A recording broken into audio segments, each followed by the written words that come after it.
we've been working diligently due to this COVID-19. I cannot tell you what the staff has done, and George and Andre and Maria. We've been working harder now than we probably have ever worked since we all have been together. To give you an idea, since early this morning, me and my chief of staff have been out delivering hand sanitizer to about 7 other assembly members' offices in Queens. When I was up in Albany, they had a truck full of it, and it needed to come down, and they didn't have anyone to drive it, so I volunteered to drive the truck down. And then I volunteered to deliver it to all the other offices. And I just finished the last stop, came in, changed to come on to do this. And George has been holding down the fort doing everything else while we've been out running around doing that. So it's amazing that we made this happen in like 10 No wonder minutes. you have a nice tan. Yes. That's not to mention all of the other things we're doing in the community.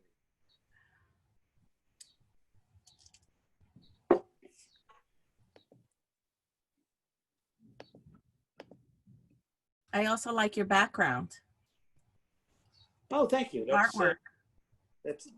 This is my living room, and most of the pictures up here were painted by a friend of my wife's who lives in Woodside, with the exception of the butterfly right here. That was done by my daughter, and this little one right here we purchased. I just loved it because it kind of reminded me of the one above it. And all the rest of them was painted by the local artist in Woodside.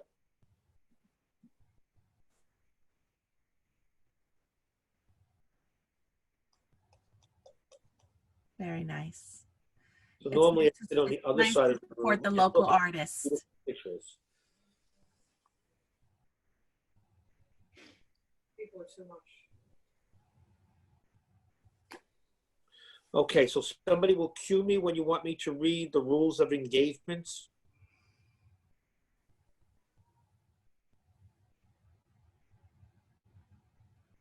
Yes? Hi, this is Julie.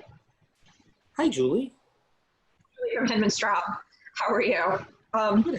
Yes, someone will, when we start to see people coming in, I'm not going to have my camera on, obviously, but we'll I'll shoot a note around to everyone when people start entering, you know, probably shortly right after 3 o'clock.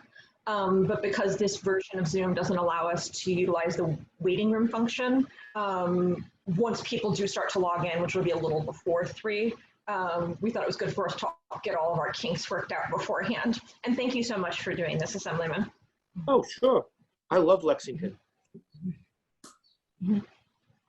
So what I'll do, only the panelists, there's an option to chat just amongst ourselves. So what I'll do is I'll just send a quick note when we start to hit sort of critical mass against the attendance list.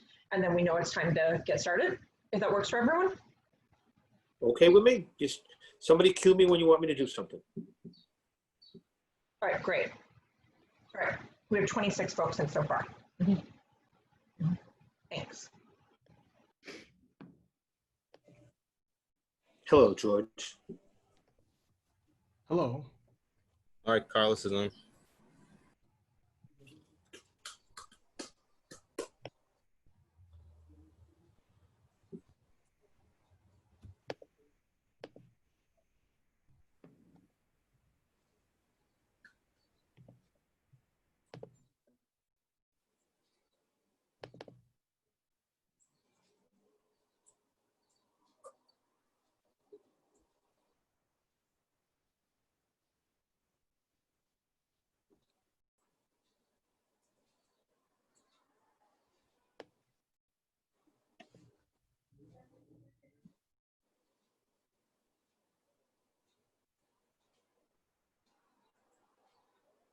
All right, I think that's everybody who should be on as a panelist.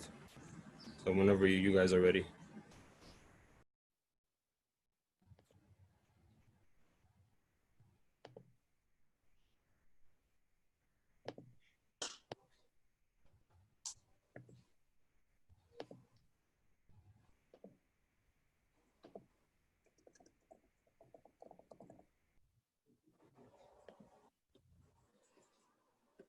How many people registered? This is 26, I think.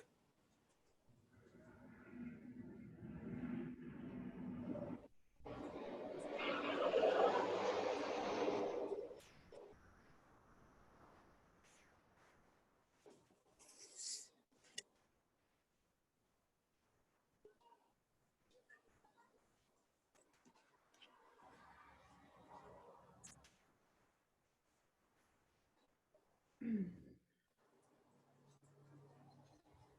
few over 50, okay.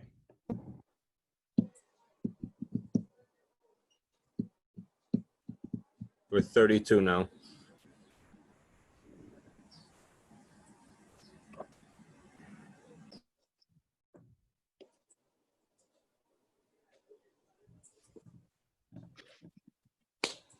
Are we ready to start?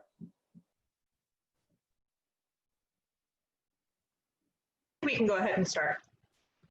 Okay, hi, my name is Assemblymember Michael DenDekker, and I'd like to welcome you today, welcome all our co-sponsors and guests.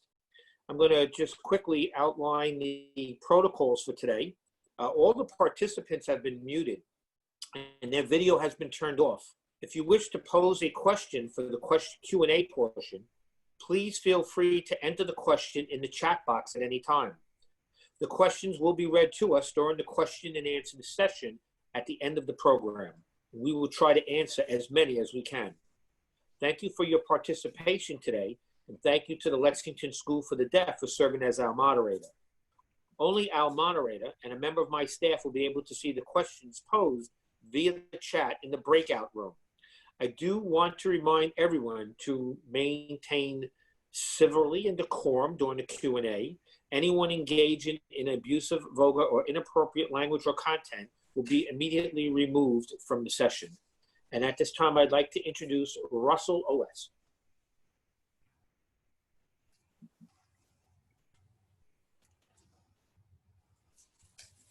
Hi, I'm Russell West. Thank you for this opportunity for everyone to gather. This is very exciting to discuss important issues regarding COVID and how it's impacted the deaf community. I am Russell West, Superintendent and CEO. I'm responsible for services that are provided in our school from 0 to 21 and for the center that provides services for adults through vocational services, mental health services, and the Hearing and Speech Center. I look forward to working with everyone here today and answering some great questions from the audience. Thank you again for this opportunity. Thank you, Russell. So let me try to explain to you where we are currently in this state of pandemic that we're in due to the coronavirus, or known as COVID-19. As you know, the area around the school particularly has been hit significantly hard. And a lot of that has to do with the density and population of our area and the fact that many people in this community are essential workers. They work in the restaurant business, they work in grocery stores, they take public transportation. A lot of people are nurses and doctors and firemen, and they all have to go to work, so they've been deemed the essential workforce. And as such, are at a greater risk, or have been at a greater risk, to contract the virus to begin off with. Our community was devastated and had at one time the highest rate of infection of any community in the city of New York. As you probably saw photos of Elmhurst General Hospital, of all the people waiting in line to be admitted, it was overwhelming to our healthcare system. Where we are now, as you can see, is on the decline of the slope, as the governor has talked about the curve. We're on the back end of the curve. Our new infection rates have been declining steadily. The last recorded number that I heard from the governor's office on the deaths of the day before, I believe we were at 35. At one time, we were up in the 800 area. So as you can imagine, this is a significant improvement. However, we still need to maintain and be on caution, because if somebody is infected, they can quite easily infect someone else, that can then infect someone else, and so on and so on. And we could have an outbreak happen and have what's called a second wave if we were to let down our guard. So the precautions are, you should always be wearing a mask to cover your face, especially if you're within 6 feet of anybody. If there's absolutely nobody around and you're sitting in your backyard, you could take your mask off if you wanted to, but anytime you're going to be near anybody else, you should have a mask on. And in fact, if you're comfortable with it, I would suggest that you keep it on even outside if nobody's around. The idea is not to be able to contract the virus for yourself, because you don't want to then, when you have it, give it to anybody else in your family or anybody else that might be in the special category of having underlying health issues. The other thing that we have done is we have done some amazing work with unemployment insurance. We have done a lot with education. We closed down the entire public school system. We went into what's called remote learning, where we had people learning from home. And I know the schools had a difficult time doing that, but they did come through and were able to provide information to students and keep the learning going. I feel very bad for the students that graduated, because they didn't have the opportunity to have the graduation ceremony that they were entitled to. I hope that as we get a little bit farther down the line, and maybe we are reaching a point where we will be able to have large gatherings again, that some schools will decide to have that graduation that people missed at a later date. And also the proms that people were planning on. So there has been a lot of hurt and a lot of discomfort and a lot of upset to a lot of people's lives. And I know it's been difficult, but as you can see, we are all in this together. Everybody is working together and trying to get through it a day at a time, because the most important thing right now is everybody's health. That's the number one thing. Everything else we can figure out later. We can figure out later how we're going to make up for the education time that people missed. We can figure out later how we're going to be able to help people that couldn't pay their rent. We're going to figure out later how to help those businesses that lost all that income. But if we lose more people's lives now, that would be horrible. So the first thing we're going to deal with is the health crisis, is to get through it and have as a least amount of people to get hurt as possible.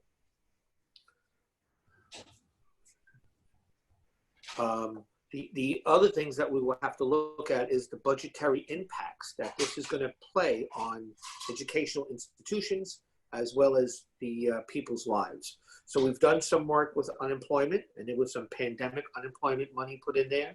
We've done some work to help some businesses, not enough. This very small mom and pop businesses haven't been able to be helped. And we've done some help in the education field by coming up with some money to assist with their virtual education, but still that's not enough. So the state has a responsibility, and we need to do more for you. We're waiting currently on the federal government to see if they give us more funding. And if the federal government gives us more funding, then the state government will be able to allocate it where it needs to go.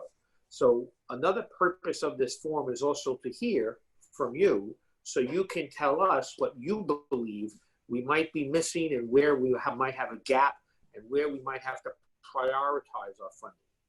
So that's the information that I have right now to give. I guess we will turn it over to questions now, or we're passing it back to somebody else. I believe we're gonna go to questions. We're going back to Russell. Okay, sending it back to Russell. Yes, I wanted to explain about Lexington and our connection with the 4201 Association. So there are a group of 11 different schools throughout New York State, and we're working together and maintaining communication regarding the pandemic of COVID-19 and how it's impacting special education. We were able to maintain the IDEA, which is the special ed law at the New York State level, along with following New York State's education department. Through communication and modifications, we've been able to stay afloat. Now understand that each school, 11 of us, have been also working closely within our own schools and teams. So individuals who are on the panel, for example, we have now Mr. Carlos Aponte Salcedo Jr., who is part of our mental health team and our positive behavior intervention supports, PBIS system at Lexington. He's been working closely with his team and our students since the pandemic, so for the last 3 months, regarding communication, exchanging information, and navigating through distance learning. Because for many years, I think of all of our lives, the classroom has always been in person. But now with COVID, everyone is working from home, and it's become one-dimensional, which is a very, very different experience for our students. So again, Carlos has been working very closely with our students and the families, and he'll talk more about that in a little bit. Now, the work that we're doing in vocational services is more focused on clients. We have about 250 clients in the New York City area. 15% of them have lost their jobs permanently. The rest are furloughed. And we see an increase in mental health issues as well regarding anxiety, coping and learning coping skills. And fortunately, with the support of the Office of Mental Health, OMH, they have allowed for teletherapy services. So this way we are able to continue providing services to the deaf and hard of hearing community, who tend to be the underserved community of most. So I'd like to ask Carlos to go ahead and turn on his video. Hi, everyone. Thank you, Russell. Please talk about your work with the students and their families during this pandemic. Thank you, Russell. Thank you, Mr. DenDekker, for inviting me to have this very important conversation with our families, our stakeholders. As Russell mentioned, during this pandemic, obviously it was very unexpected and impacted not only our students, but their families as well. Our students, our higher percentage of them are students of color. We have 26 home languages. The socioeconomic status varies. Most are in the poverty level. And so that's our demographics as far as Lexington students is concerned. Now in the classroom, we're trying to teach still both English and American Sign Language, ASL, and living skills that our students will use after they graduate through different support providers. So you have counseling, OT, PT, speech, tutors, etc. With COVID-19, everyone's had to stay home. I'm very fortunate that I work with 7 other mental health professionals who are on my team. And so the 8 of us as mental health counselors and specialists work through our preschool department through high school. And we're trying to, for quite some time now, since we're entering our fourth month, to give the students and their families all the support they need. Students who are on an IEP, so they have we have middle school, high school, they get one-on-one services. And with the preschool, elementary, we work with the families. Mostly we'll check in and work with the classroom teachers to see how we can best support our students within the class. And that is working through push-ins, through Zoom meetings and supporting them that way. Some of our students and families, along with staff, have asked for services for students who are not mandated to receive counseling on their IEPs because of this pandemic. In the high school program, we have extracurricular activities, for example, clubs and organizations that they've maintained online. So we have junior NAD, we have student council, we have a multicultural club, GSA, so this is gender and sexuality club. We have a Black culture club. So all of these meetings are still being held through Zoom. We had a meeting planned just last week where we had our elections for the next student council officer. The Multicultural Club weekly on Thursdays has a guest speaker to talk about their experience as a multicultural individual. On Wednesdays, we provide an open forum, a support group for our high school students who can come in and out as they need and talk about any issues that they need. It also gives us an idea of where our students are and what their needs are as well. And that's on the high school level. We also have a foreign language transition class, FLTC, that has also been impacted. So we have 3 classes in that program. These are students who have recently migrated from their home countries to New York City, either with no school experience or some school experience, and now are moved to New York and at Lexington and learning American Sign Language and English both at the same time. Now we've told those students to stay home as well. So we have to provide group therapy and counseling for that population as well.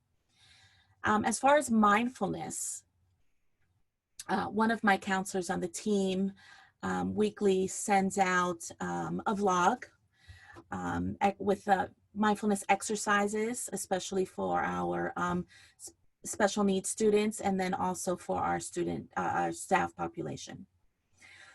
So I've mentioned that our students and staff are asking for support for our students, and that has led to more social services. So now we're providing, supports for a student whose father has passed away, technology that is requiring Wi-Fi, and then if, their Wi-Fi gets disconnected or they don't have the devices that they need to access the technology, how to use Zoom. And the Department of Education has allowed our students to borrow laptops through their program, and we're very grateful for that. One thing I'm also very proud of is we've established a family support group. It started out as twice a week through Zoom, throughout different departments in 3 languages, English, ASL, and Spanish. The forum is for families to express. One example is, how do we connect with the teachers and the schedule, questions like when are we going back to school, mental health support for parents and family members themselves, and resources that we would offer. And that's run by our family liaison, Maggie, and myself, along with Lori, who is our school social worker. Russell mentioned the PBIS department, and we do provide intervention within different tiers. So tier 1 would be for students, the 20% of students who need the additional support. For example, one student we have that we check in with every morning. They sit with their counselor, discuss what the expectations are for the day, work on some self-esteem so that they're ready to then move into the classroom and focus on their work. Also staff conferences to discuss more about the students and what to do with them, behavioral support. Of course, what happens in the building and what's going on at home are, 2 different things, but we're part of all of it at this point. So that includes social media, making better choices. We have behavior specialists who meet and review safety and online behavior, for example.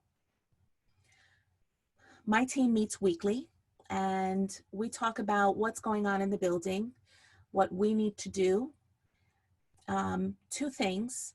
We came up with a summer kit project. I believe 2 or 3 others are involved. A high school teacher, a PE teacher, and one of my counselors are working together to create a kit for our students from preschool all the way through high school. This kit will include a book club, a photography project, gardening projects, arts and crafts.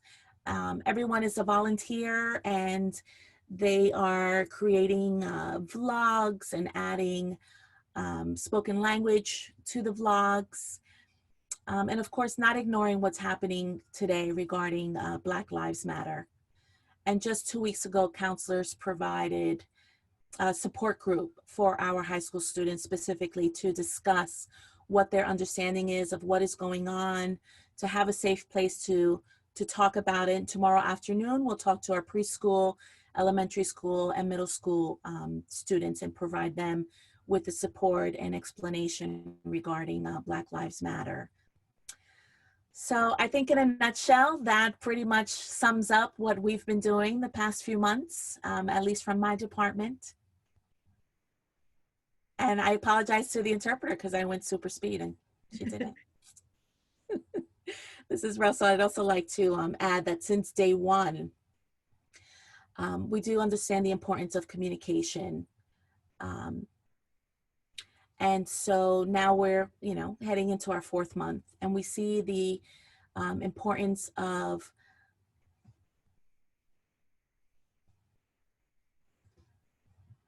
contingency, making sure that things are stable for our students. And, it's different. You don't have the same predictions going to school every day, and this is what class I'm going to next. But trying to provide that same type of feeling and environment within the home. So stability is really important for our community, to give them a sense of stability and to say to them, it's okay, we're fine, we can do this together, even though things are so horrible right now. And it requires the entire organization to work together on this, and that's where we've been the last few months. If I can add one more thing, this is Carlos. So I gave you a list of all the different things that we've been doing. The challenges are some of our students, a percentage, and I'm not sure what percentage, have not been attending, cannot attend, or have given up, especially in the past couple of weeks. They're over it. Long distance learning, being online, they feel very disconnected. Some of our students haven't been coming to sessions because they're struggling with using Zoom or having family issues or Wi-Fi. And so we've had to contact a few companies to ask them to please set up the Wi-Fi in their homes. So for the children who are really missing out, it just creates more of a, Mandy, help me.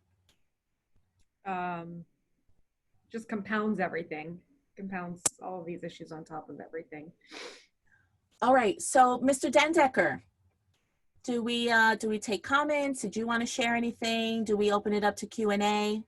Well, I just wanted to agree with some of the things that you've been saying, and we've been hearing it from parents specifically, that they're having difficulty in this environment, either with their Wi-Fi provider and not being able to use a Zoom type setting because the bandwidth is so low. Unfortunately, some buildings have no choice. You have one provider and that's it. And if the service is not great, it's difficult. And we've even tried to call some of those providers and ask if there's anything they can do, and they weren't prepared for it either. I hope the lessons that we are going to learn after this is completely over, and I would love to do a get together with Russell and the school especially, but I hope businesses and schools and everyone else starts to look at contingency plans for if anything like this ever is going to happen again, so we would be better prepared to be able to shift over into another way, so we don't leave anybody behind. And I also wanted to agree totally with understanding how some students may be getting burnt out, per se, of using this video conferencing technology. I can tell you myself, I have been on Zoom on some days for hours, and it gets difficult after a while, sitting in the same spot for 5 hours or 4 hours, going from a Zoom meeting to a Zoom meeting to a Zoom meeting, and you're almost like, I just can't do this anymore. You know, I can't just keep on talking to this screen. I'm losing the personal feeling and involvement in the conversation. And I don't feel like I'm communicating. I feel like I'm talking to myself in my own house. So it is extremely difficult. And I understand that I think our patience is starting to run thin. It was okay maybe for a few weeks. It might have been fun in the beginning. But now it's reaching the point that it's just, we want to all go back to the way it was. We all want to go back into the classroom. We all want to be with our friends. We want to see our teachers. and we want this to be over. And I totally understand that. I'd love to open it up to questions and hear about personal issues or fiscal constraints. I'd love to know about the finances. I can tell you from a state perspective, we were in approximately a $4 billion deficit before we did the budget. We did some adjustments in the budget and balanced out that budget without making too many tragic cuts anywhere along the line, especially in education. And I think we actually might have increased some funding for the 4201 schools, which I was happy about. However, I don't know where we're going to be going forward.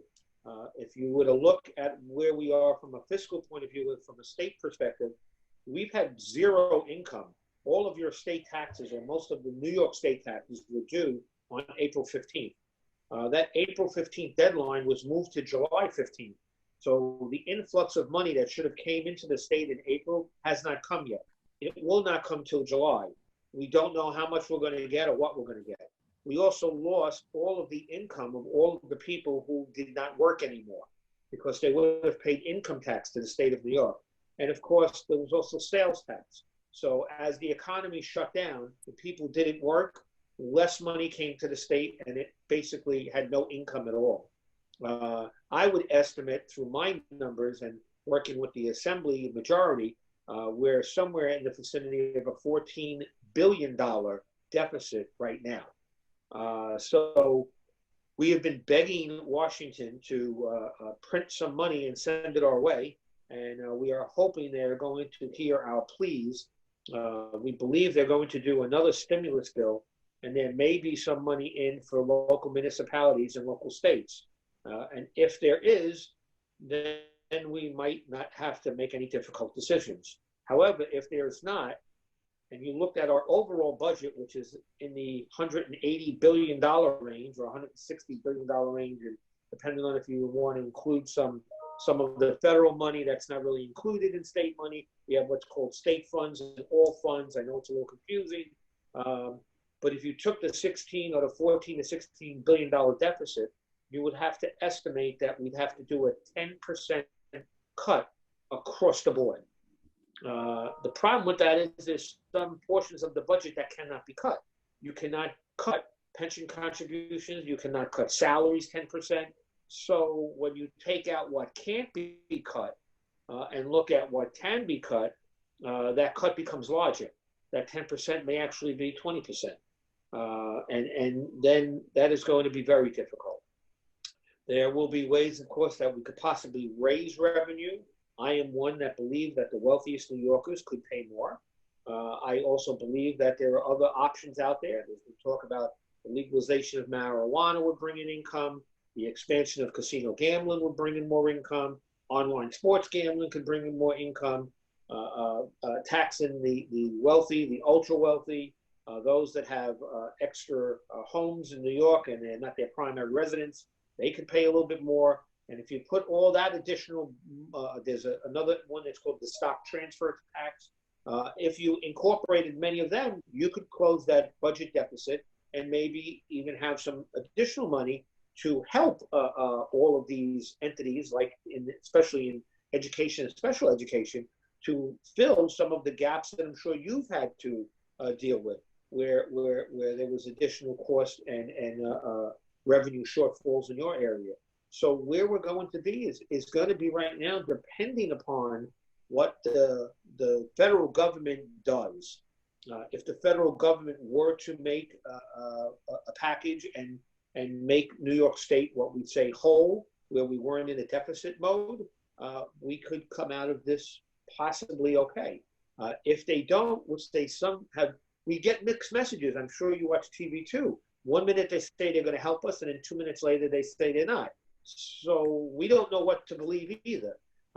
What we've been doing, and I know this sounds horrible, but we've been kicking the can down the road.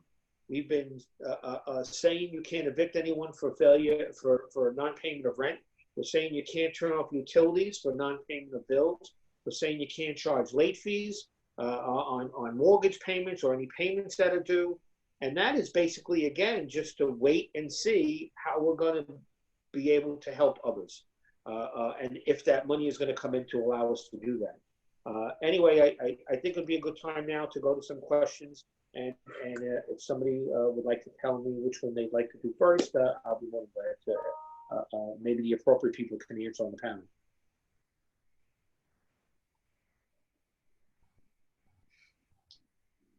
So there is one question I see here. It says, how Lexington is adapting to those students who really need close contact, such as special needs students. Also, if Russell can explain how the art classes are shifting to distant learning, since it requires lots of hands-on instruction and supplies are not the same for each student.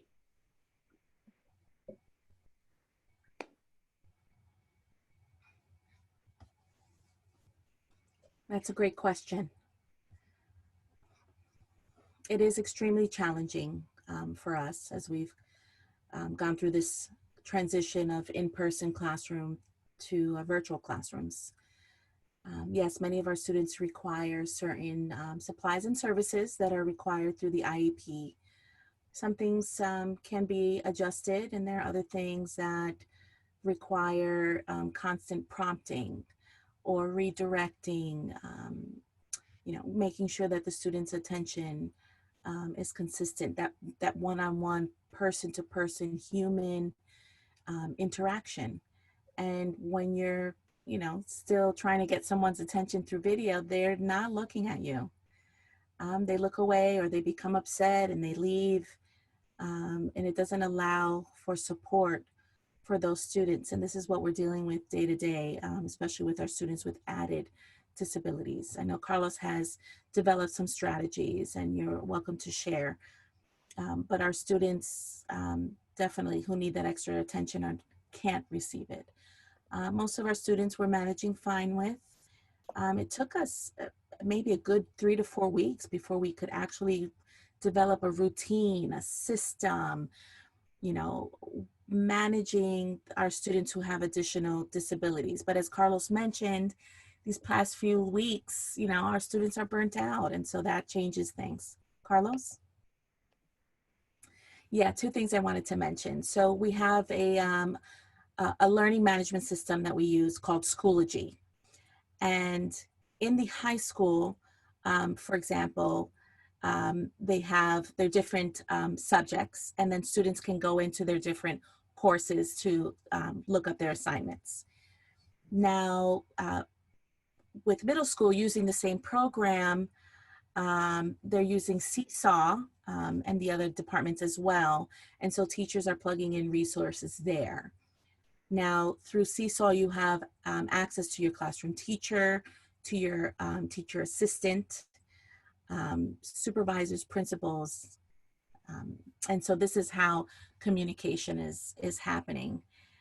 There was also mention about art class and what we're doing there. So last week, for example, was preschool graduation. And so 2 weeks prior, our art teachers, Scott Tarr, who I have to mention, and Ellen Tassos, made a vlog for their kindergarten class explaining how to make their graduation caps and with the tassel. And the video was very clear. It was sent to the families. And other elective classes, for example, gym, right? So we have PE.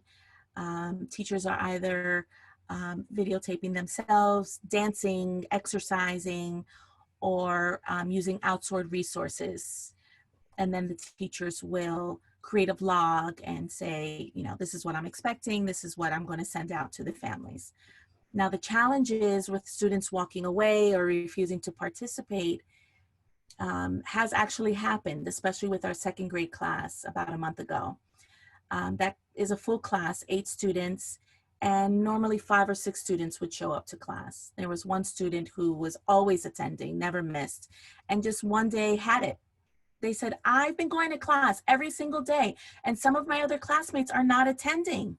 So they got upset, they were crying.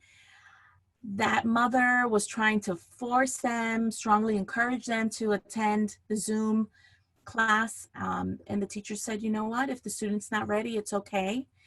The teacher contacted them one-on-one the following day, and they kind of just peeked in. And the teacher said, I know you don't want to attend class. And the student's response was, but I've been attending every day and others haven't, and it's not fair. And the teacher says, yes, but I see you. And I'm lucky because I get to see you every day. We get to work together every day. You learn every single day. And next day, the student showed up to class. And since then, so we're talking about students who are, you know, refusing to attend and walking away. Teachers are contacting us about that. And that's tough to find an answer.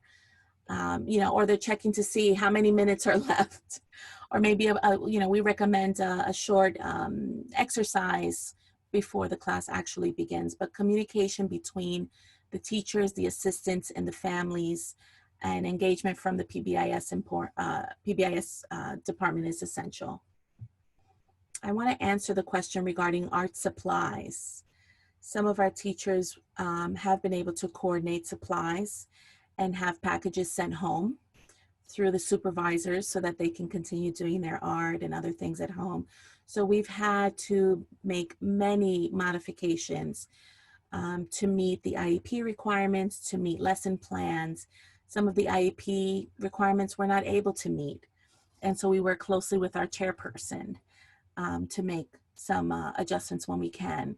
We're fortunate that our director of our personnel, pupil personnel services, PPS, Laura Cruz, who is brand new and unfortunately is now going through this pandemic as a brand new person in this position. And all of the other 4201 PPS directors have been working closely together to figure out what's required, what's not, and then working closely with Carlos and the teachers and all of the supervisors, just maintaining, you know, and Mr. DenDekker, as you mentioned earlier, we're working harder than ever. It's COVID-19, and there's so much that we weren't prepared for. How do we now then reevaluate and make sure that we did a good job, or make adjustments that are needed, you know, possibly moving forward? You know, I'm sure the second, third go around would be smoother. We'll get to that, and I think that's something that we talk about, something that's called an after action report. So again, I think you'll need to have meetings internally in your school. We'll need to have meetings in government and look at what happened, how we got through it, what we could have done better, what was missed, what we need to do to make sure it doesn't happen again, and how can we make people whole. So we answered one question that had been given us. There was another question. I just want to read. It said, which I think we answered it already, but I don't know. So as a board member, I'm very appreciative of all that you do as a legislator and have done for Lexington School and Center. We are concerned about budgetary impacts, of course. What, if anything, do you foresee regarding financial support for Lexington? So I believe I covered that, but I'll just in case I didn't, I'll reiterate. We'll have to wait and see what the federal portion is going to be. Right now, the state is in about a $14 billion deficit. Some are saying 16, 18, 19. Some are saying 10, 12. That's my estimate of 14. We'll just have to see. I don't know. If you ran into if you were doing your own household budget or your own school budget, and you had 10 or 12% less money come in that you expected to meet your expenses, you would have an issue. And I don't know how you solve it. You'd either have to cut somewhere, or you would have to push back some expense into the next fiscal year. It's going to be difficult. I can tell you right now, one way that it has definitely caused a huge issue already was, as many of you know, we give capital money out and we've made some capital commitments to Lexington. Many of them might have been already approved.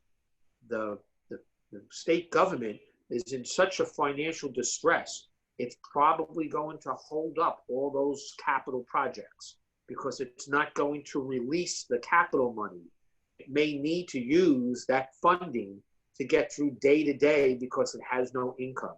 So I have been called by many of the groups that get capital funding through me per se, my recommendations to a state agency to make that capital allocation.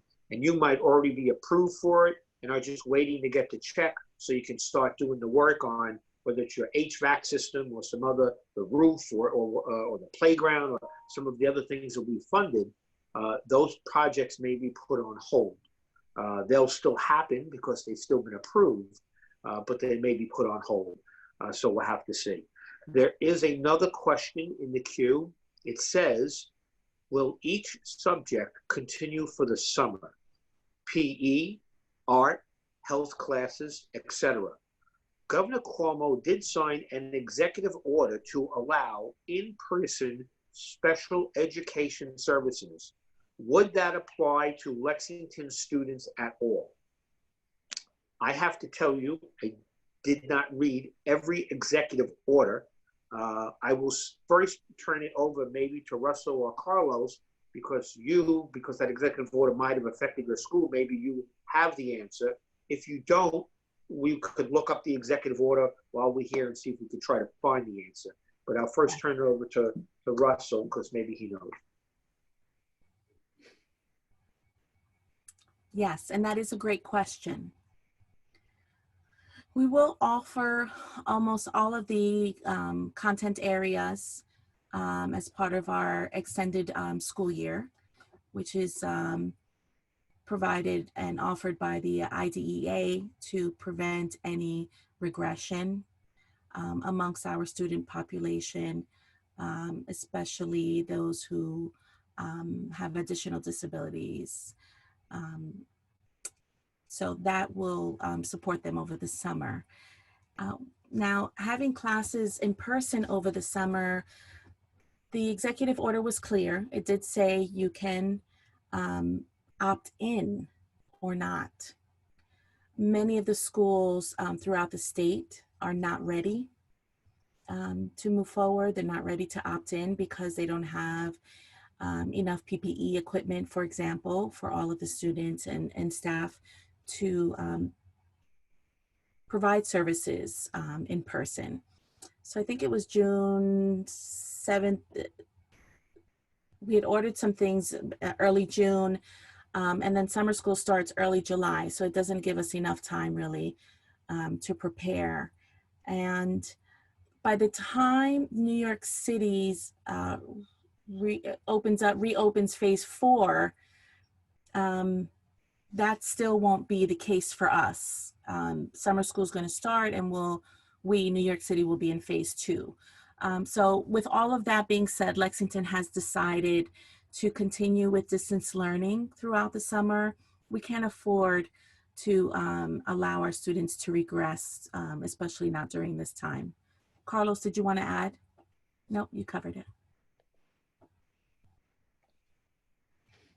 Okay, so let's move on to some more questions that were submitted before the beginning. How can access of information and communication be better for the deaf community?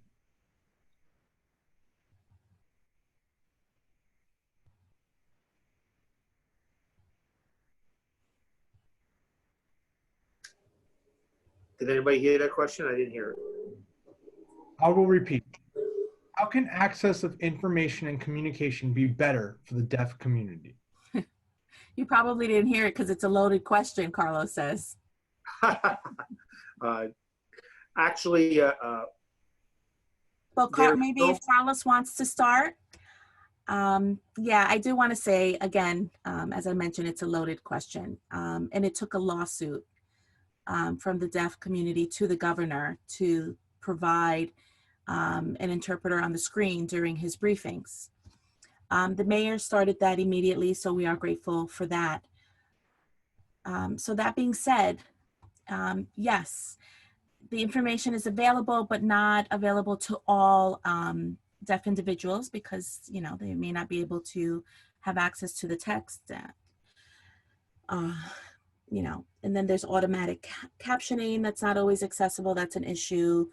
Interpreting services are an issue. So if you're talking mental health care, New York City has mobile services, right, for those who need mental health support, including psychiatric services, which is awesome and amazing, except that how do deaf individuals access that immediately?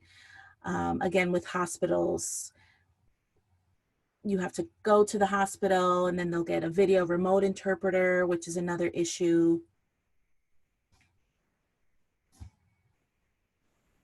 Which means, you know, that interpreters aren't there in person and they're also functioning through a monitor. And then there's mixed feelings about not having someone there in person. You know, with having everyone stay home, you have deaf individuals who are not comfortable going to the hospital. So access has been a significant issue in different settings, on the news, mental health, and the lack of, and not having enough clinicians to provide the support throughout the United States is another issue, that the shortage. This is Russell. You know, this is going to be an ongoing challenge for us. What Carlos just mentioned and what his PBIS team does for our school-age kids, providing access to information, social emotional learning, etc., and maintaining that, because we know that our children don't have the same access at home. Not all of their family members are able to communicate with them fluently through sign language. And we've found ways to make sure that our children and families are informed. Again, dealing with 28 home languages definitely presents its challenges. Our family liaison has been able to coordinate American Sign Language classes for our families. We started that on May 11th for 4 weeks, twice a week. The first one was 24 families participated, and now they're ready for their second session. That'll start on June 15th, rather shortly. And now we have 93 families who signed up for the second session. So they do realize the value of being able to communicate with their children at home. Prior to this pandemic, you know, the schools took care of it. We have activities and programs, etc. The children would get home late in the evening and you have your little evening routine and what's good is good. But now they have to keep their children busy all day, communicate with them all day. And this is not a criticism. This is just to say that I think our families realize and appreciate what we do and what we've done. And now, you know, they have to do the same. There is one group that we're dealing with that's quite a challenge, but for deaf adults, it's also a challenge. We have maybe 200 to 250,000 deaf and hard of hearing folks throughout New York City. Do they have access? I don't know. So this is why we're always fighting for, you know, remote interpreting, although it's not ideal, and getting services through an interpreter for news conferences and briefings, etc. So it's important for us to identify our concerns and priorities, and that is an endless challenge. I think I have said before, the state has to do a better job communicating with all communities, but definitely the deaf community. And I agree that I believe the governor was wrong not to have somebody there doing his briefings. The mayor had it from day one, and the governor didn't.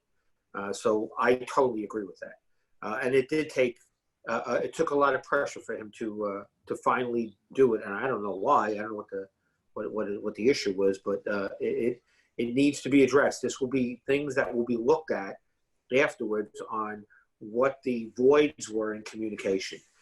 There are a couple more questions that have come in. Another one is now, what about the speech department? speech classes tend to be heavily focused on in-person. Also, sometimes focusing on sounds and lip reading skills.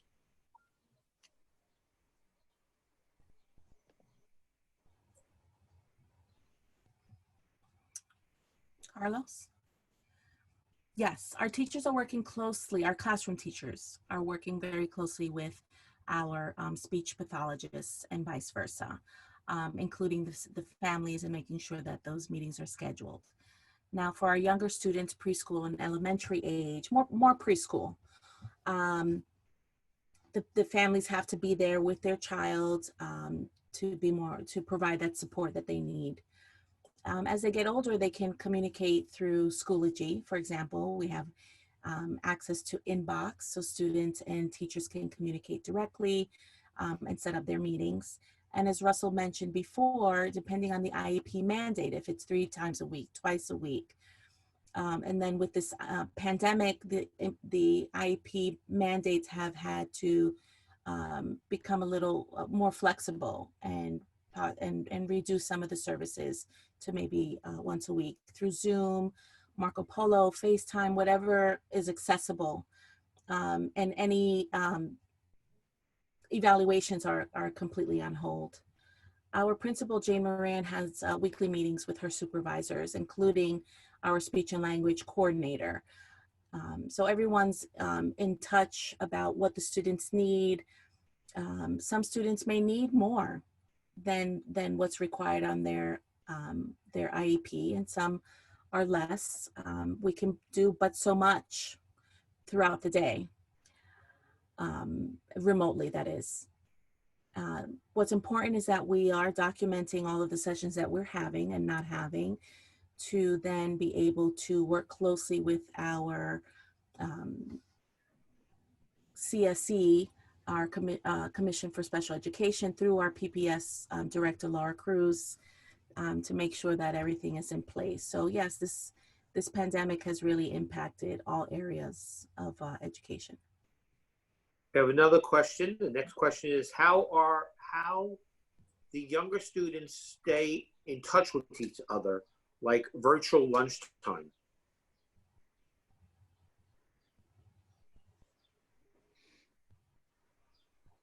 Carlos? Well, let me share one second and third grade class. The teachers and all of the assistants set up a daily lunch chat. That can be a little chaotic. So that's what, 24 individuals together. But the kids enjoy that. They really do. They have their little sidebar conversations, or they participate in the group conversations. And during the Zoom meetings, the teachers are allowing students to kind of catch up and chat a little bit prior to class beginning, and at the end of class. Outside of the school, you know, students have had to learn how to use Instagram, Snapchat. They're texting one another to stay in touch. Yeah. So I would also say that. And Mr. DenDekker, I just wanted to say that also some of our students do not have mobile devices, right? Especially the younger ones. So I think it's a little bit easier for the high school students to kind of chat in groups. You know, it's part of the social emotional learning, the SEL of it all. And without that, they won't develop social cues, coping skills, how to resolve conflicts, etc. So we are strongly encouraging that to happen during school time, during school hours, because it's important for our kids. So I'm glad I hear that you are mentioning that you're documenting a lot, because again, when this is over, you'll want to look back at those notes and those that documentation that you made, so we can see what worked and what didn't. I don't think a lot of people had heard of Zoom prior to COVID-19. There are other types of communication technology out there, and we're going to find the ones that worked best. And you're going to see, I'm sure, a lot of new platforms come out of that, hopefully to be more user-friendly for different age groups. So again, that will be something I'm sure everyone is going to look at after this is over. Unfortunately, right now, everyone's trying to find the best vehicle or venue that they can use to communicate with the population that they'd like to reach. We have another question. Lexington School for the Deaf is under the supervision of two different bodies, from my understanding, the State of New York and the 4201 School Association, along with the Board of Education in New York City. What are the ways that communication can be more effectively communicated between all three administrations, teachers, and staff regarding decisions and school communications?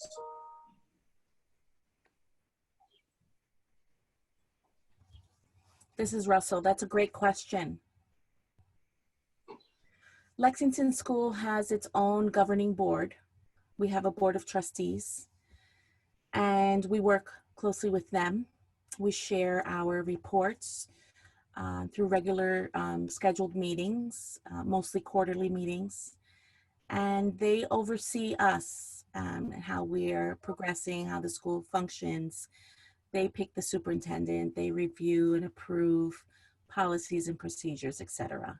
Now, the 4201 Association, again, is a group of all 11 special schools throughout New York State. And we maintain communication regarding New York State's education department, regulations, laws. We discuss finances. Because money is then split up amongst the schools through the state. Now, New York State's education department give us guidance on what's allowed, what's disallowed. They have regulations and guidelines that do impact instruction for special educations, and specifically for our children who are deaf and hard of hearing. And we have scheduled meetings with them as well. Now, when we're talking about the Department of Education, they work closely with our Pupil Personnel Services Department. And that information trickles down through them to our administrators, supervisors. So not an easy task to keep up with everyone, especially since information is coming from so many different resources. But definitely we have an executive team that meets regularly through Lexington and analyzes and discusses, adjusts any information that we receive, making sure that we're keeping up with the times and training that the staff needs, that kind of thing. And that's day to day. So, it's part of our day-to-day schedule. Okay, then we have another question. I'm glad that you mentioned the staff, because the next one is, the staff is doing so much work. How does Lexington help them with self-care to avoid burnout?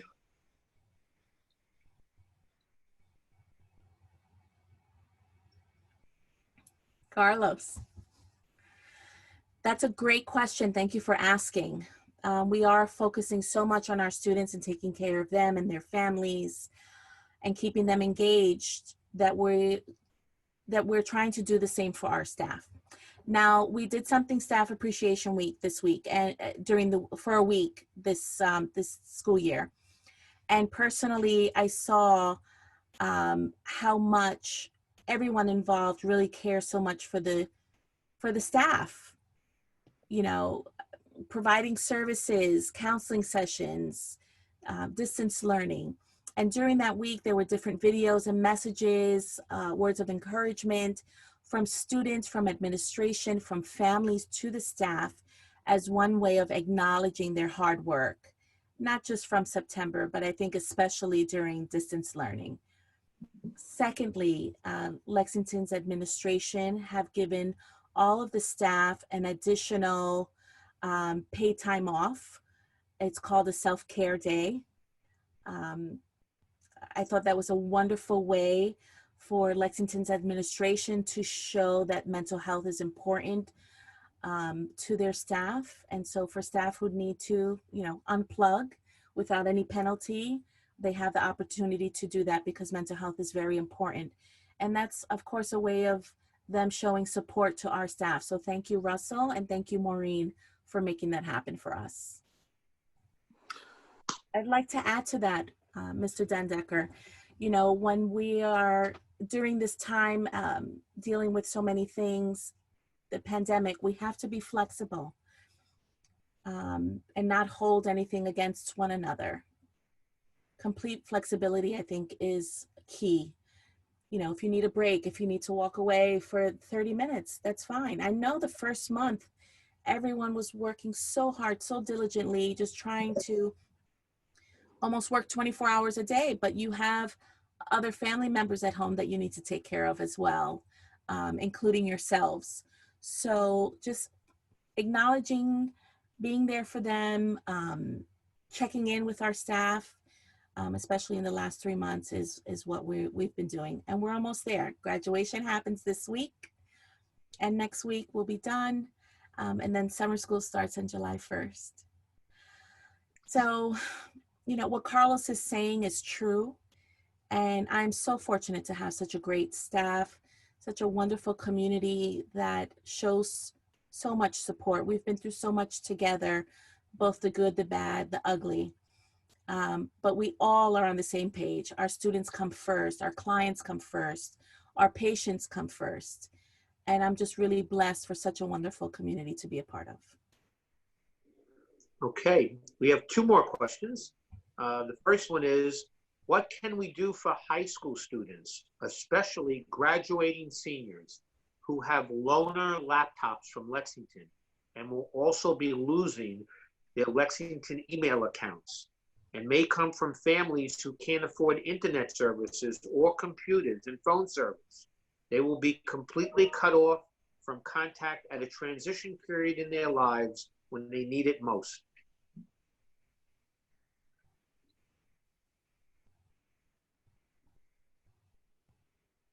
This is Russell. That's a great question. First off, we will have our seniors have a pickup day. That's tomorrow.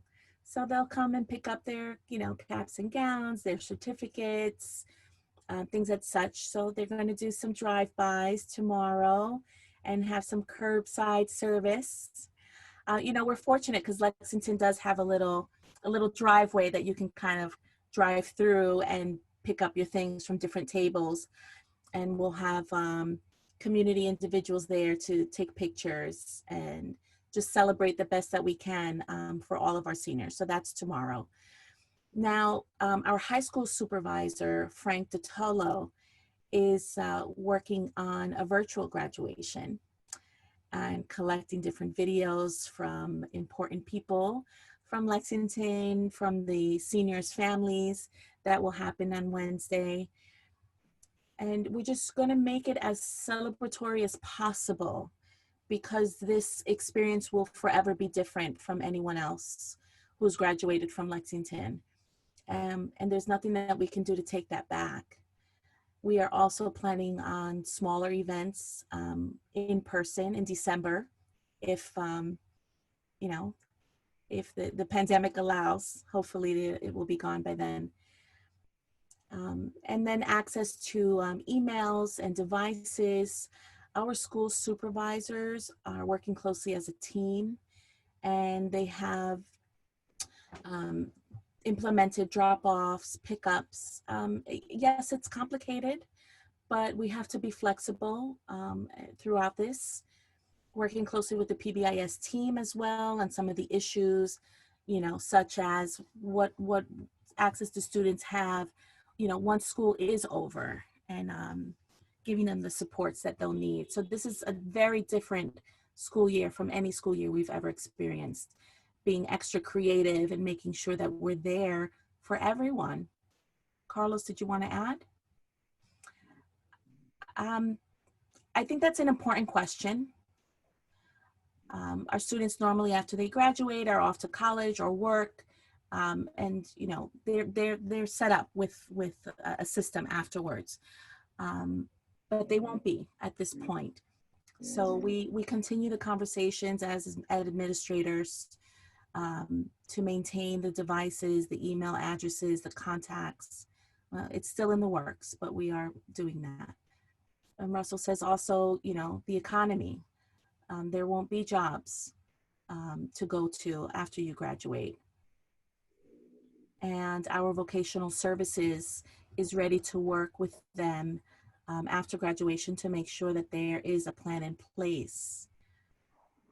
And that will be quite challenging. How do we help when there aren't any jobs out there? And that's one of our biggest concerns. Every child to develop and succeed. And, you know, this may be one of our most challenging situations to date. Okay, finally, I think we have our last question here. It says, as you mentioned, our school neighborhood was the epicenter of the New York City pandemic. Students travel from 5 boroughs, staff too, as well as many outside of New York City. Mass transit comes with its hazards, an extreme lack of social distancing. Yet without it, our roads would be jammed and parking impossible. Given the difficulties of travel and the need to continue rigorous safety precautions, when and how can Lexington reasonably expect to reconvene on site?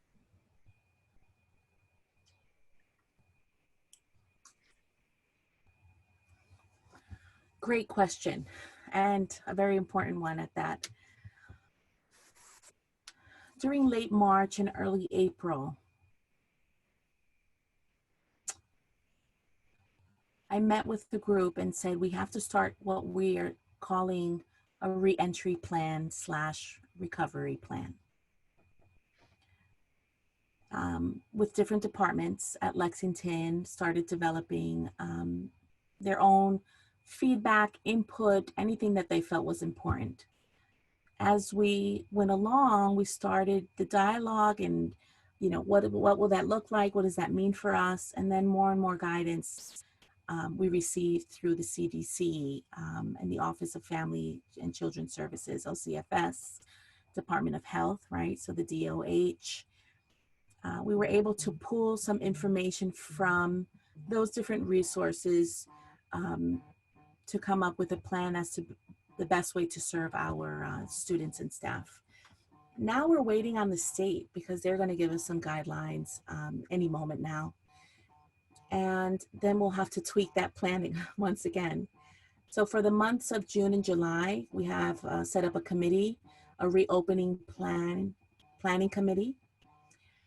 They all will get together and bring in all of the different suggestions from the different departments and create one document, which would require training for our staff, different things, what to expect, how we are then going to communicate with our families.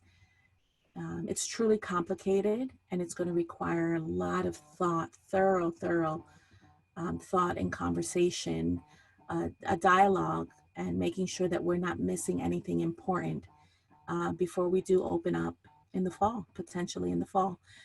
And it won't be easy if you're really thinking about our students who are using public transportation, using school bus services, how we're working that out.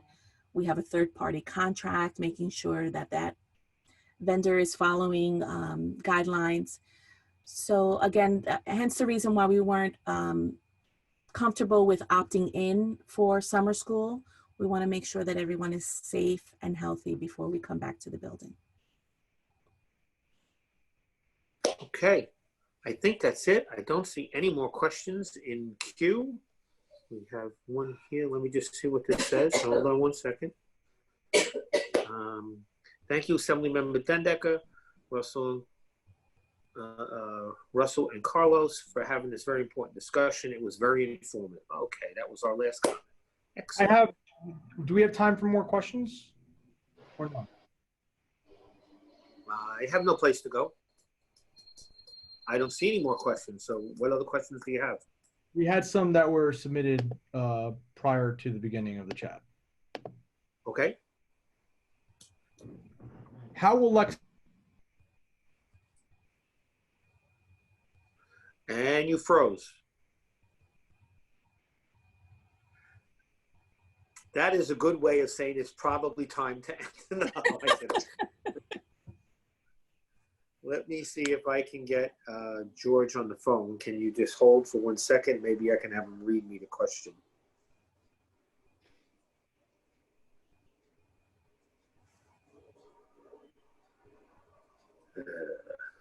Just excuse me. Technology at its best.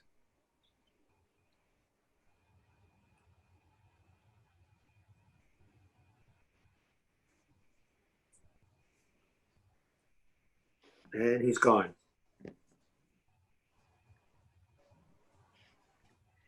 He's not If answering you'd the like to phone. hold for just 1 second, I think we sent George the questions, so I'll see if I can pull them up and pick up where he left off, unless we get him back. Oh, there he is. Are you back, George?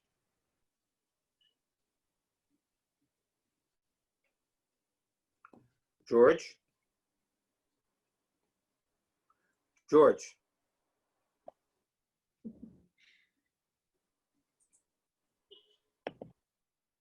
George?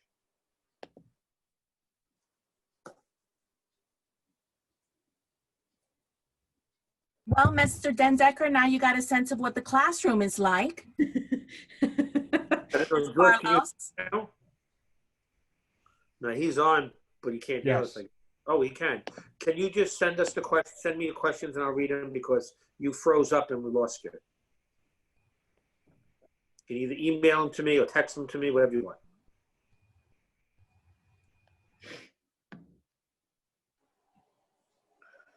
In the meantime, again, so I have a little bit of experience in emergency management, and after a disaster, we do what's called an after-action report. And we will find out there are some things we did during the disaster that worked, and those things we'll want to improve on in the future. And we'll find out there were many, many things we did very poorly, and we will change that so that in the future that won't be part of our protocol. So having that documentation and keeping these notes and having this communication is going to be vitally important, not just to Lexington, but to the state and to our offices and to our other agencies, so that we can all work together to try to take care of our constituency, whatever it may be, to the best of our ability. Let's see. So we do have another question here. It says, what changes are, I believe we answered this, but I'll ask it. What changes are expected for scheduling, school restroom use, and food service, and use of PPE?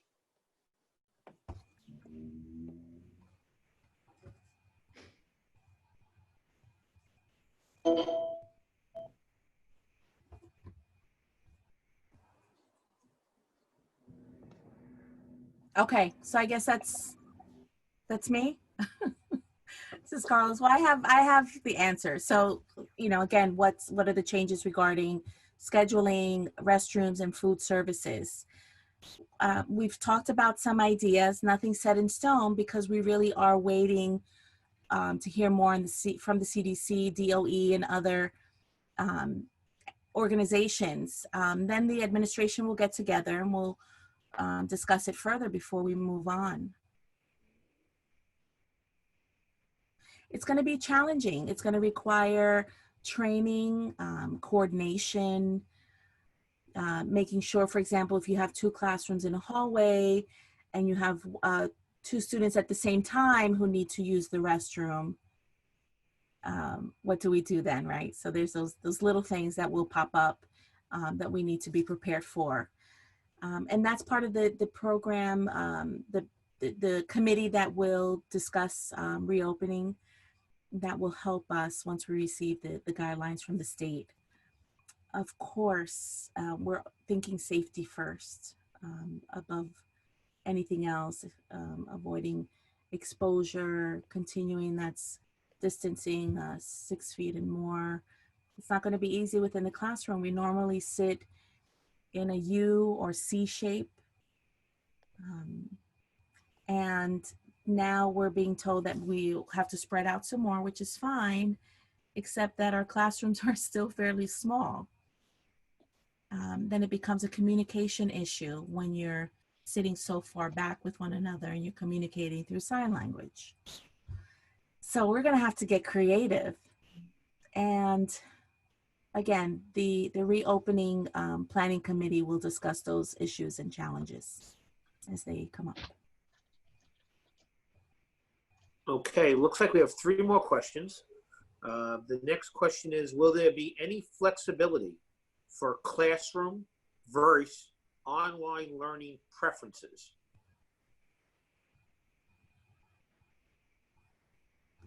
This is Russell. Great question.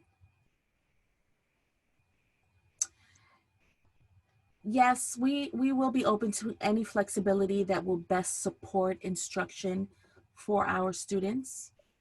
We also have to take a very close look at maintaining stability and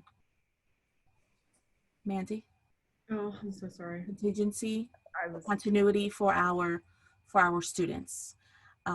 Just making sure that the schedules aren't changing too much day to day. And for those who can handle the changes, still then what will that look like as far as age groups, you know, what's appropriate? There's so many other considerations that we'll have to take a closer look at and discuss before reopening. But the flexibility is always there. We want to maximize education, teaching, and learning, and at the same time maintain safety. Okay, our next question is, will Lexington ask stakeholders for information in the decision-making process?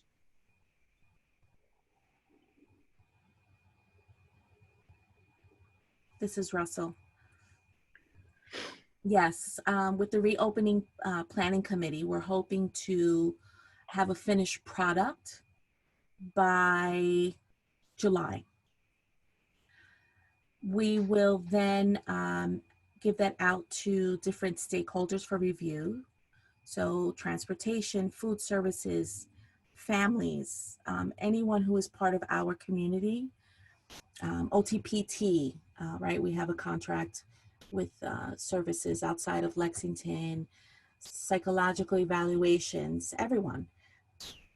After that, we'll communicate through social media, through our school website, and make the announcement. I'm hoping that that will allow the families at least a month to take a closer look at what our thoughts are on paper before we disseminate it prior to school beginning.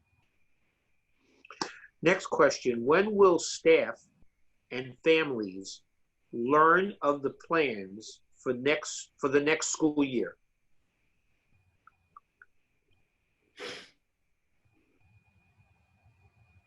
Oh, Carlos says, looks like you answered that already as well. Russell saying, yes, well, we need all of the factual information from the state. Again, all of the guidelines as far as reopening and making sure everyone is safe. As soon as we hear from the DOE and their school calendar, once they release that, then we can immediately put something together and share that with all of our Lexington families. Okay, now we have another question that says, the committee that will help with reopening, will there be room for family feedback or suggestions? This person says they saw on the DOE, they had a survey for families for September, but it excluded Lexington School for the Deaf when they tried to fill it out.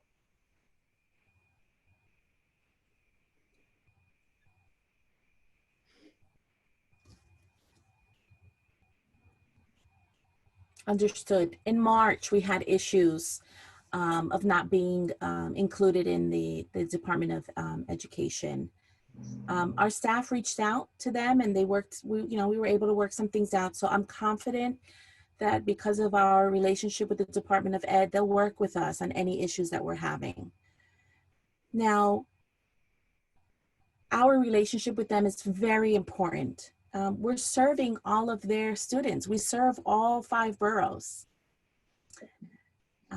So we definitely have a very important partnership in this.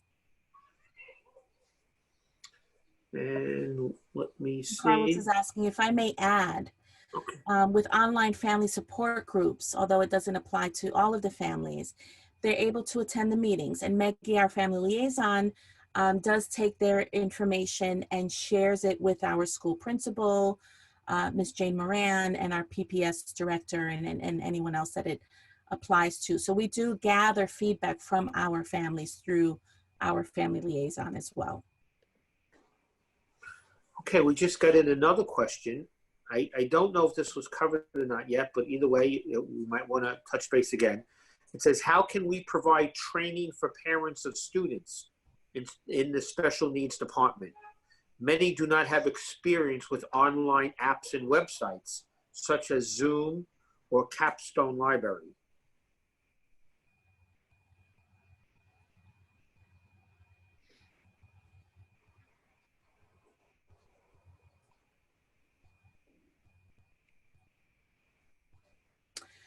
We do have a supervisor who is focusing on the special needs department, and they have the training and will provide the training for staff and students.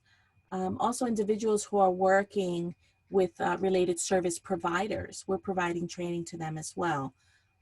Now, whatever we document in their IEP for the students, everyone has to have the appropriate training before they can provide a service. So in the spirit of the IDEA, that's required for all who are working within special education schools. The challenge is providing the training because of funding and finding the appropriate training that fits a deaf audience, deaf staff, training that's provided in sign language, or trainings that have captioning, that are captioned and accessible. So those are challenges that we face. We are very fortunate through the 4201 Association. They have some people that we can tap into, and they provide the training, and we can share training within that partnership together. But just to clarify the last portion of the questions, do you have training for parents that may not be familiar with the apps?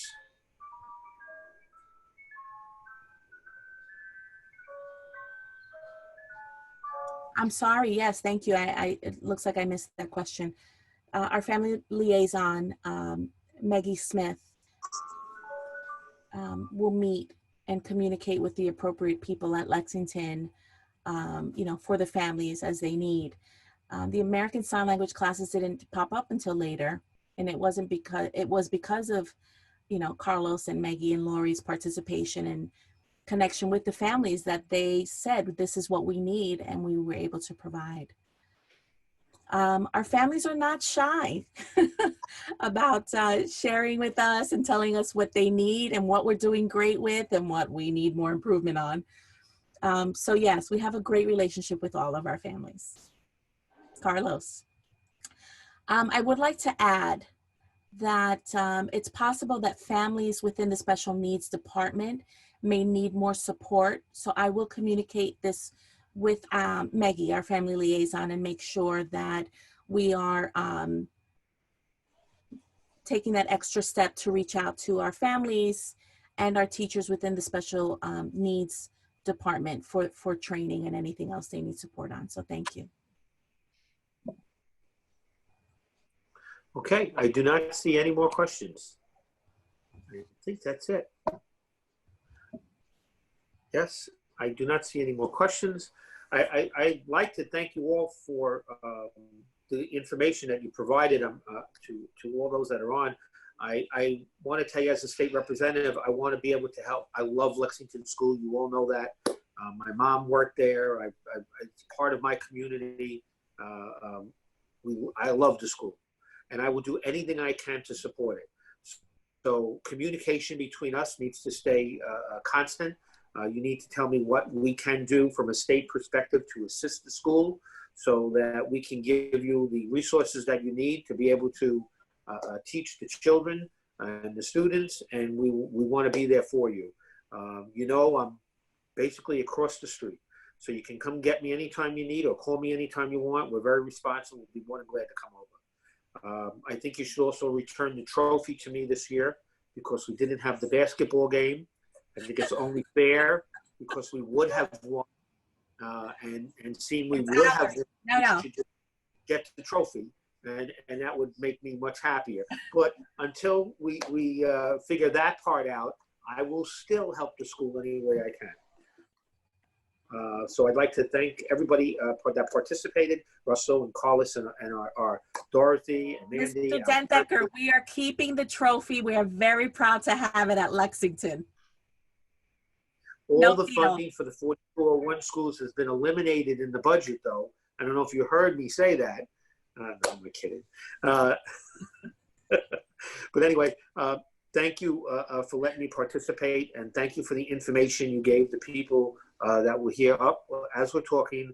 One more, thank you for this opportunity to engage with you, and we'll hear of your update. Someone just made a comment saying, thank you so much for the opportunity to engage with all of you and to hear all the updates and plans. So I want to relay that message too. So I just want to thank you for including me, and I will be so glad to work with all of you. And I can't wait till we can all get together and do a big group hug. But until then, if there's anything I can do, please pick up the phone and call.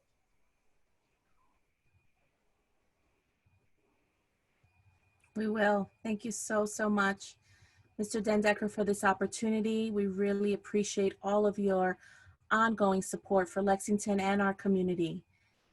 Great questions from the audience. We really appreciate it, and contact us anytime you have any questions, concerns. You know where my office is. You know how to reach out to Carlos. Thank you, interpreters, Dorothy and Mandy. Thank you so much. All right, take care, everyone. Okay, bye-bye. Thank you. Bye-bye.